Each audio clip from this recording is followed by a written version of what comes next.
देखिए, तब पिछला जो क्लास है ना मध्यकालीन भारत का पहला क्लास था, तो उसमें ये बता दिए थे कि कैसे सबसे पहले अरब का आक्रमण भारत पर होता है, और अरब का आक्रमण होता है भारत पर, तो वहीं से मध्यकालीन भारत का शुरुआत होता है 712 ईस्वी से।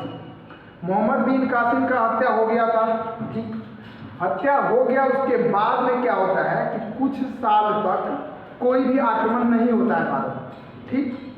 उसके बाद जो अरब आक्रमण शुरू किया था ना, उस चीज़ को फाइनली प्रोसेस में कंप्लीट कर रहा है जाके तुर्क, ठीक।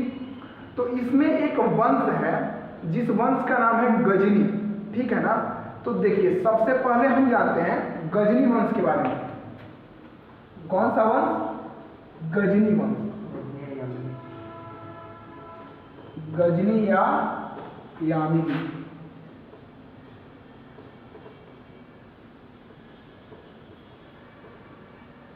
ठीक। अब देखिए, ये वंश का संस्थापक होता है, उसका नाम होता है अल्पतगीन। अल्पतगीन, ये जो अल्पतगीन होता है ना, तो ये बस इतना ही याद रखना है कि संस्थापक है। उसके बाद में इसका जो दामाद होता है सुबुक्तगीन, वो पहला राजा है जो भारत पर अटैक करता है, और भारत में उस समय राजा होते हैं, उनका नाम होता है जयपाल, ठीक। और जयपाल को ही हरा देता है कौन? सुबुक्तगीन, ठीक। और पहला भारत पर आक्रमण का प्रोसेस शुरू कर देता है। तो सबसे पहले ये ध्यान रखना है कि गजनी या यामिनी वंश का संस्थापक कौन है? तो संस्थापक जो है ना, यह है अल्पतगीन। अल्पतगीन, ठीक। उसके बाद में इसका जो दामाद है उसका नाम है सुबुक्तगीन। सुबुक्तगीन, तो इस सुबुक्तगीन अगला राजा बन गया। ई क्या किया कि भारत पर पहला अटैक किया, भारत पर पहला आक्रमण किसका? तुर्कों का आक्रमण हुआ। क्या है कि अरब का आक्रमण तो पीछे हो चुका है, तो ये हुआ तुर्कों का भारत पर पहला आक्रमण कौन किया? तो सुबुक्तगीन किया। अब आक्रमण किया तो किसको हराया? तो भारत में राजा थे, नाम था जयपाल, तो जयपाल को हराया, ठीक है ना। अब देखिए, जयपाल को हरा दिया, तो इसका बेटा है, इसका बेटा, उसका नाम है मोहम्मद गजनी। मोहम्मद गजनी। और ये क्या करता है कि देखता है कि बाबूजी जब इसको हरा दिए तो हम भी हराते हैं, क्या कि बाबूजी इसको हराया, उसके बाद बाबूजी का हो गया मृत्यु। अब बाबूजी का मृत्यु हो गया तो बेटा जी बन गए राजा मोहम्मद गजनी। अब ये क्या करता है कि ये भी जयपाल को हराता है, ठीक। तो सबसे पहले ये भी क्या करता है कि जयपाल को हराया, कभी किया? हराया। अब देखिए, ये जो मोहम्मद गजनी है ना, 1000 से लेकर 1027 तक भारत पर कुल 17 बार आक्रमण किया।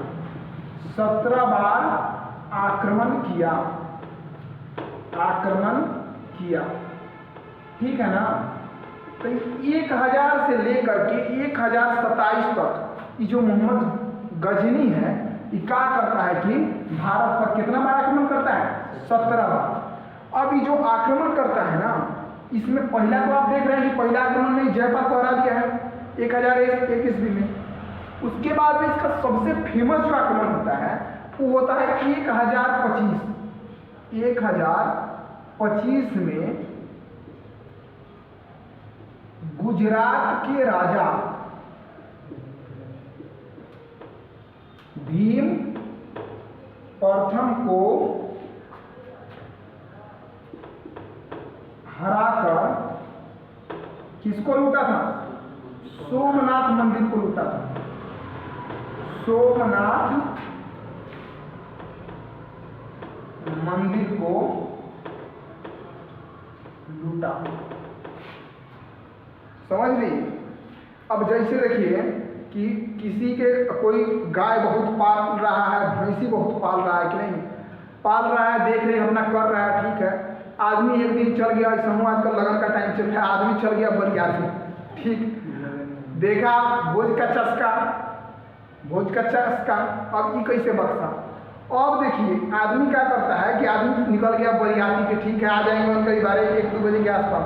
अब बरियाती की आप चोर फिर आठ में था कि भोज खींचते हैं, हम इनका सामान खींचेंगे, ठीक।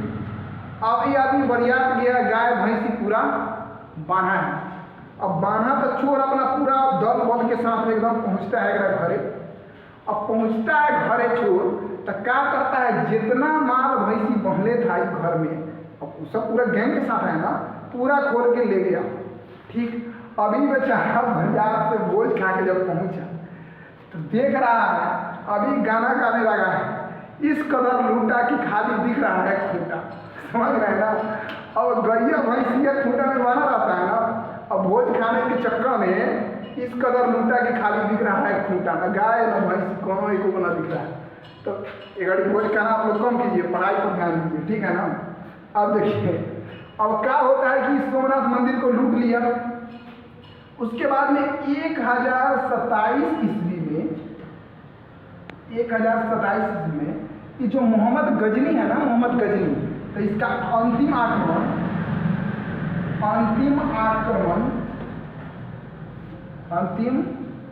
आक्रमण जाटों के विरुद्ध किया था, जाटों के विरुद्ध किया था। अब देखिए अंतिम आक्रमण जाट के विरुद्ध काहेला किया था। अब मान लिए कि चोर पूरा सामान लूट के ले जा रहा है, अब बीच में आप आ गए, कहाँ से सामान ले जा रहा है, उसको डिस्टर्ब कर रहे हैं, वो आपको पीट उठ के तो भाग गया, लेकिन उसका कुछ सामान रास्ते में गिर गया। अब मान लीजिए कि आप कोनो सामान लेके भाग रहे हैं, जा रहे हैं कोनो सामान लेकर के, अब रास्ता में कोई कभी ले रहा है कभी ले जा रहा है, तो वो चक्कर में तो कुछ सामान गिर उड़ गया। तो ये हाल था, मोहम्मद गजनी जब लूट के जा रहा था ना सोमनाथ मंदिर को, तो रास्ते में जाट सब उत्पाद मचा दिया, कभी ले जा रहा है इतना, सब लूटने लगा। अब लूटने में उसका कुछ सामान लूटा गया था, एक मन में खींच था कि ससुरा को छोड़ेंगे नहीं हम, ठीक। तो वह फिर आया था 1027 में, अंतिम आक्रमण किसके विरुद्ध में किया था, जाटों के विरुद्ध में, और अंतिम आक्रमण करके जाटों को हरा देता है।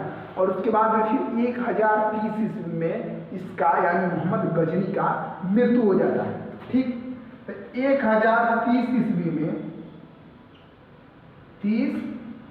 ईस्वी में मोहम्मद गजनी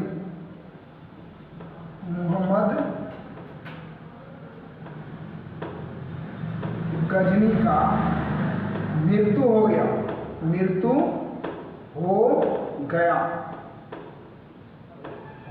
ठीक। अब देखिए अब ये मर गया तो फिर मामला कुछ टाइम तक शांत। अच्छा ये गजनी पाया कहाँ जाता है, बार बार बोल रहे हैं सर जी गजनी, गजनी अफगानिस्तान में एक जगह है, ठीक। अब देखिए अब ये जो मर जाता है ना मोहम्मद गजनी, तो कुछ साल तक मामला एकदम शांत रहता है, ठीक। उसके बाद में गजनी में एक छोटा सा प्रांत है, उसका नाम है गौर। जिससे हम बोले कि भारत इतना बड़का हुआ, भारत में 28 राज्य 8 केंद्र शासित प्रदेश हुआ, और उसमें एक छोटा राज्य हो गया बिहार। तो वैसा ही गजनी बहुत बड़ा प्रांत था, उसमें एक छोटा सा प्रांत था, उसका नाम क्या था, गौर था। तो वही गौर का राजा रहता है मोहम्मद गोरी, वो गौर वंश का स्थापना करता है, और फिर वो आक्रमण करके मतलब कि गौर वंश को आगे बढ़ाता है। तो उसको हम अगले नेक्स्ट वीडियो में बताएंगे कि कैसे गौर वंश का स्थापना होता है और फिर कैसे उसका विस्तार होता है। तब तक वीडियो अगर अच्छा लगा होता आप लोग थोड़ा सपोर्ट वगैरह कीजिएगा, ठीक है, थैंक यू।